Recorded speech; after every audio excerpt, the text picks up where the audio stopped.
There's a crazy thing going on with 61 kilograms in at the senior level for Team USA. Because you've got world silver medalist Dayton Fix, a guy who's made multiple senior level world teams.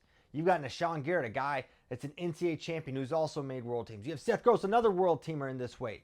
You got seasoned vets like Nathan Tomasello and Nico Megaludis, who are both NCAA champions. You got current college wrestlers, Ben DeVino and Nick Bouzakis. But the story at 61, the eyeballs, the excitement, the energy, it's for two high schoolers, Jax Forrest and Marcus Blaze. And might I mention that Marcus Blaze is without a doubt the favorite at 61 kilograms at the U.S. Open. And it's a crazy thing to say, and it's been some time since we had a high schooler that was a favorite to win at the U.S. Open. I actually posed this question, hey, when's the last time this happened? Where we had a high schooler that was favored to win the U.S. Open. And people, I think the most recent one would probably be Henry Cejudo in 2000 and I want to say 7. So it's been a little bit, right?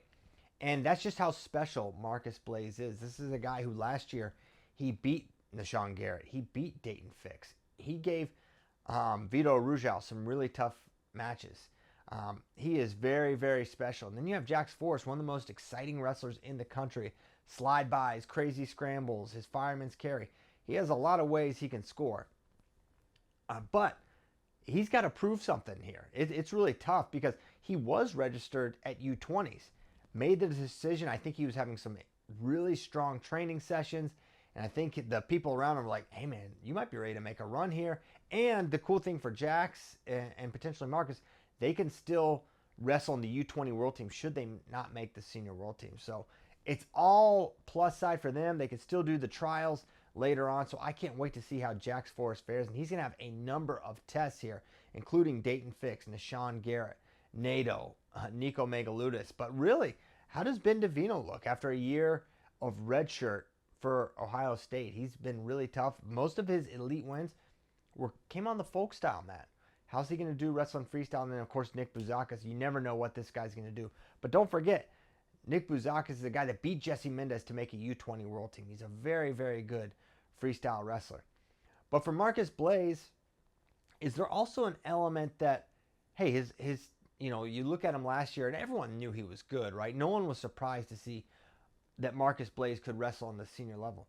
But I do think there is a little room for wondering, did he catch some of these guys off guard a little bit? Did they not really think, hey man, maybe this guy's ready? And are they going to be able to adjust a little bit from what Marcus did and maybe be able to be a little bit savvier or adjust their game plans just enough to maybe flip the script? So while Marcus did get those wins, remember, it was a late score and a turn to beat Seth Gross. And it was a buzzer-beating step out to beat Dayton Fix. So while I do believe Marcus is the favorite and he's only getting better, I still think you cannot count out the likes of Seth Gross, Nashawn Garrett, Dayton Fix.